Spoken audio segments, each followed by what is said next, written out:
Esse é o Ancapso e nós vamos falar agora da sessão de abertura do STF depois do recesso, né? Como estava previsto, hoje é o reinício dos trabalhos lá no STF e teve a primeira sessão. Havia inclusive pauta, coisas para julgar e coisa e tal, mas acabou que a sessão durou só 1 hora e foi uma sessão de desagravo ao Alexandre de Moraes. O que chamou a atenção que 3 juízes do STF foram muito enfáticos em defender o Alexandre de Moraes: Barroso, Gilmar Mendes e o próprio Alexandre de Moraes. Os 3 defenderam, criticaram o Trump, chamaram o Trump de miliciano. Ih, rapaz, o negócio tá feio ali pros 3, né?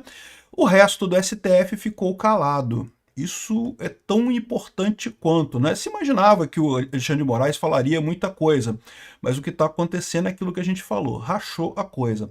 E agora a gente vai descobrir o quão amador é o lado político do Alexandre de Moraes nessa história. Vamos entender isso daqui. Essa notícia foi sugerida por senhor Magnitsky, Turguniev e Chuparov, Moraes e Lula igual às 10 pragas do Egito e várias outras pessoas. Obrigado aí ao pessoal que sugeriu notícias lá no nosso site, no visãolibertaria.com, e obrigado a você que está assistindo o nosso vídeo. Se você gosta do nosso conteúdo, por favor, deixe o seu like, se inscreva aqui no canal, né? Então tá aqui, a gente vai falar sobre o discurso do Moraes, que ele falou que uma organização criminosa miliciana tenta coagir o STF. Vocês lembram que ontem teve uma declaração da Andréa Sadi na Rede Globo que dizia que era uma imposição miliciana, né, a sanção miliciana, dando a entender que os Estados Unidos eram milicianos também. Agora todo mundo que eles não gostam é miliciano, né? Adivinha, é o que eu falo pra vocês, né? A Sadia ouve direto o Alexandre de Moraes.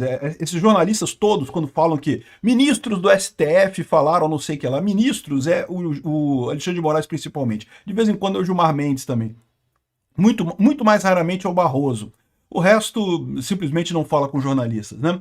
Enfim, mas o que chama atenção mesmo nessa história, o que eu acho que é importante nessa história, não é o discurso do Alexandre de Moraes. É lógico que o Alexandre de Moraes ia descascar as batatas toda lá, ia falar pra caramba e não sei o que lá. Agora, o que chama atenção é que, olha só o que disse a Carolina Brígido aqui, ó. Mensagens duras. Moraes e Gilmar Mendes fizeram referência à atuação do Eduardo Bolsonaro e do Paulo Figueiredo, pseudopatriotas que terão resposta à altura do judiciário, não sei o que lá.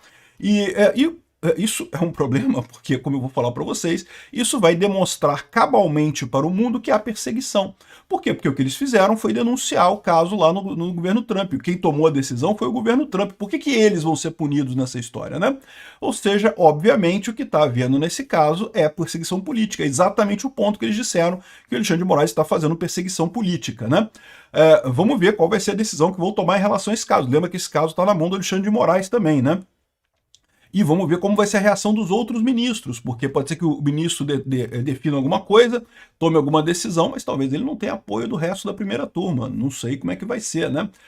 Aqui, ó. O modus operandi golpista é o mesmo. Estamos sofrendo um novo golpe. Nesse momento estamos sob golpe. Sabe o que isso faz, Moraes? Isso faz com que fique claro que você não tinha golpe nenhum, porque o que ele está sentindo é justamente oposição, pessoas criticando o que ele está fazendo, dentro de mecanismos institucionais. A Lei Magnitsky é um mecanismo institucional. Mas aí deixa claro o que ele enxerga como golpe nessa história é o pessoal não gostar do que ele está fazendo, né? Mas enfim, ele chorar essas pitangas aqui, isso não quer dizer nada. O primeiro a discursar foi o Barroso, que fez a defesa institucional do tribunal e enfatizou que os réus serão julgados e coisa e tal. Aí depois desses 3, então esses 3 ficaram ali, né? Apoiaram o Moraes. Depois o Procurador-Geral da República, o Paulo Gonet e o Jorge Messias também entoaram o coro pró-Moraes, fizeram um discurso a favor do Alexandre de Moraes, criticando a coisa toda. Não houve, e de novo, apesar do apoio efusivo dos colegas, também ecoou o silêncio da maioria do plenário. O microfone estava aberto, meu amigo. Qualquer ministro que quisesse se manifestar poderia fazer isso. Os outros 8 integrantes da corte não falaram. 8-3. Eu gosto desse número. 8-3 é um bom número. E na noite de dias anteriores à sessão, alguns ministros que optaram pelo silêncio chegaram a comentar em caráter reservado que gostariam de prestar apoio a Moraes, mas na hora da sessão desistiram. Ficou todo mundo quietinho, achou melhor não entrar nessa Magnitsky assim, tão de cara, né, bater tão de frente, né? E vamos ver qual vai ser a repercussão desse tipo de coisa. Vamos ver se o Moraes vai, de fato, mandar prender o Eduardo Bolsonaro e o Paulo Figueiredo, vai tentar botar o nome deles na lista vermelha da Interpol, ou o que quer que seja, o que ele vai fazer nessa história, porque no final das contas não tem muito que ele possa fazer. Qualquer coisa que ele faça vai, como eu falei, vai comprovar o que ele falou. O fato de terem 8 ficado quietos diz muito sobre o que está acontecendo. Os 3 estão isolados. Agora, aí que vem a parada, né? Então, o Alexandre de Moraes, como eu falei, chamou de organização criminosa, miliciana, coagir o STF, disse que vai ignorar as sanções dos Estados Unidos e vai continuar trabalhando, e ninguém tinha dúvida disso. Eu sempre falei para vocês, o Alexandre de Moraes não tem jeito, ele vai dobrar a aposta. Há muito tempo já ele saiu do razoável, ele saiu do ponto de retorno, ele não tem mais como voltar. Então ele vai agora ou até ele ser preso, ou até ele conseguir tudo que ele quer e dar um golpe e ser o novo ditador do Brasil. Vai ser uma das duas coisas que vai acontecer com o Alexandre de Moraes. Cadeia ou virar o novo ditador do Brasil, né? O outro que defendeu o Moraes foi o Gilmar Mendes. E por que o Gilmar Mendes defendeu o Moraes? O Gilmar Mendes defendeu o Moraes porque, você sabe, eles estão juntos nessa história, né? O Gilmar Mendes e o Moraes são os caras da centro-esquerda aqui no Brasil, do PSDB, do PMDB, dessa turma. Eu não duvido nada que tenha sido justamente os dois ali que combinaram essa coisa toda. Então o Gilmar Mendes não tem alternativa. E aí que eu quero ver qual é o grau de expertise política do Alexandre de Moraes. Porque, veja, está mais do que claro que o Alexandre de Moraes decidiu comprar essa briga, né? Encomendaram para ele essa briga, ele comprou essa briga para destruir o bolsonarismo, né? Quem foi que encomendou isso para ele? Certamente foi o pessoal da centro-esquerda, foi o PSDB, talvez o Dória, não sei, aquela turma ali da centro-esquerda que se sente muito incomodada com a vitória do Bolsonaro aqui nas eleições, com o sucesso popular do Bolsonaro, né? Então, o Alexandre de Moraes encarou esse negócio. À medida que a coisa foi ficando mais complicada, ele certamente deve ter percebido que o pessoal me botou numa coisa ingrata, né? Quando você é colocado como cabeça de uma operação desse tamanho, tipicamente o que os políticos fazem? Eles buscam podres dos outros que colocaram ele naquela situação. Eles querem... Se o Moraes cair, ele vai dizer pro resto do pessoal, olha só, tem esse monte de podre de vocês aqui, ó, eu solto tudo. E por que o Gilmar Mendes pode estar defendendo tanto o Alexandre de Moraes aqui? Eu não sei, eu não tenho informações. Mas vocês lembram que houve uma batida da Polícia Federal na FGV justamente por ligações bastante estranhas com o Gilmar Mendes, né? Chegou a ter essa ação, aí o Gilmar Mendes anulou tudo, né? O STF anulou toda essa ação da polícia na FGV referente ao Gilmar Mendes, né? Então, lembra como é que o pessoal lá em Brasília controla uns aos outros? Já expliquei para vocês, né? Todo mundo lá é corrupto. Então, você sabendo a corrupção do outro, você controla o outro. Eu não descarto nada que essa defesa tão enfática do Gilmar Mendes não é uma coisa de coração do Gilmar Mendes, não. É porque o Gilmar Mendes está na mão do Alexandre de Moraes. O Alexandre de Moraes sabe. Isso é uma coisa positiva pra gente. Porque imagina, se der merda pro Alexandre de Moraes, se realmente o Alexandre de Moraes cair, ele vai levar o Gilmar Mendes junto. Olha que lindo, 2 pelo preço de 1. Que coisa maravilhosa, né? O Barroso, o discurso dele também foi pro Moraes, é verdade, mas foi um discurso mais institucional, tá? Foi um discurso mais em que ele mostra o né, que a corte é independente, tem provas, eu não sei o que lá. Ou seja, a impressão que eu tenho é que o Barroso não quis defender tanto o Moraes assim, não. Defendeu o Moraes, não estou dizendo que não defendeu, não. Mas defendeu mais o STF. Por quê? Porque ele atualmente é o presidente do STF, ele não tem outra alternativa, né? Então, embora as pessoas que defenderam o Moraes tenham sido 5 no total, né, foram os 3 ministros, mais o Gonê e o Bessias, quem defendeu mesmo foi o Alexandre de Moraes e o Gilmar Mendes. Eles estão isolados nessa parada. Nem o Barroso entrou muito nisso daqui. E mesmo o Bessias e o PGR, né, o Gonê, eles defenderam, mas também não chegaram nesse nível, nesses arroubos de coisa e tal. Então a minha visão é que estão isolados os dois ali. Mesmo os 3 que defenderam estão morrendo de medo, sabem que pode ter sanções, sabem que pode ter problemas, o resto do pessoal já preferiu se afastar disso daí, né? Então, é aquilo que eu falo para vocês, né?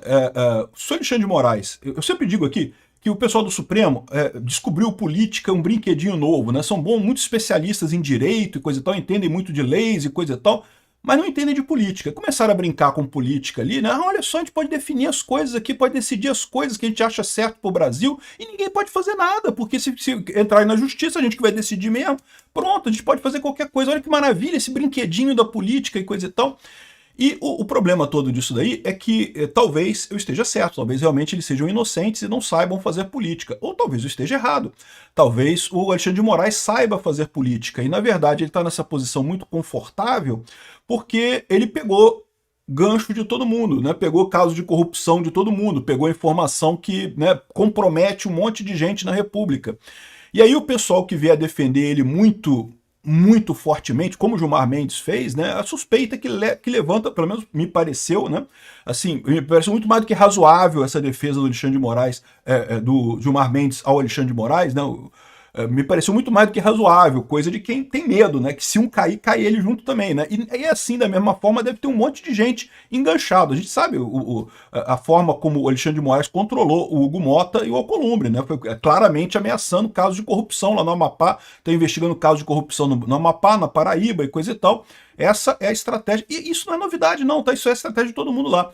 Agora, a questão toda é: quantos outros ministros têm esse mesmo problema com o Alexandre de Moraes? Quantos outros ministros ele tem ganchinho também? Ele tem alguma coisa ali que ele pode usar contra os ministros, pode ameaçar e coisa e tal. Eu acharia lindo se ele cair, porque ele falou em traição. Ele falou que não, que traição, que não sei o que lá, chama conspiradores nos Estados Unidos de organização criminosa e blinda a STF de chantagem. Diz que não vai mudar nada por conta dessas chantagens da lei Magnitsky e coisa e tal. Não, eu tenho certeza que ninguém vai... Ele nunca pararia, né?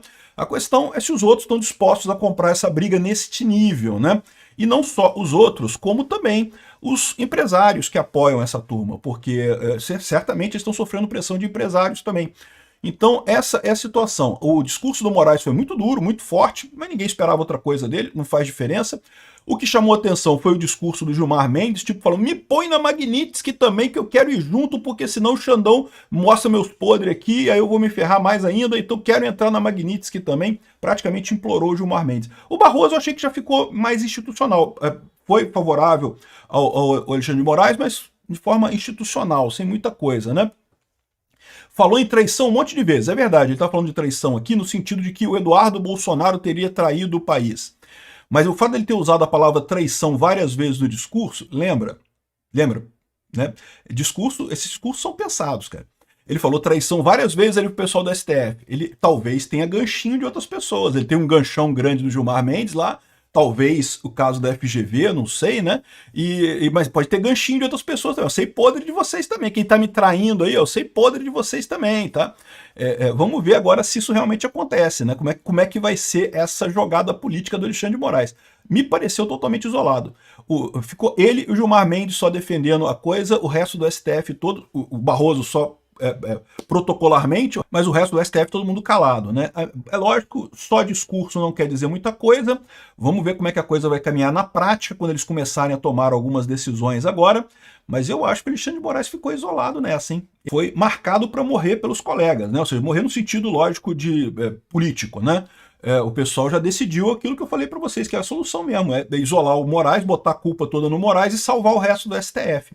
Qual que é o problema para isso? Eu não sei quais são os ganchos que o Moraes tem na turma lá, né? Quantos tem podre com o Moraes? Aparentemente, o Gilmar Mendes a gente sabe que tem. Os outros, não sei, vamos ver o nível que vai ter aí nos próximos meses, né? E como vai ser o acordo, né? Porque certamente eles não vão tirar o Moraes assim, né? Mas eles podem combinar alguma coisa com o Moraes, podem combinar alguma coisa nessa história toda aí.